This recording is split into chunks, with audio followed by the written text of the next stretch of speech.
What's the meaning of cog?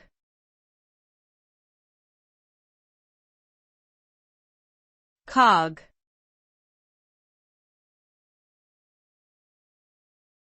Cog.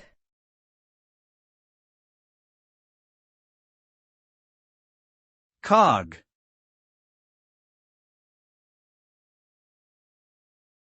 Cog.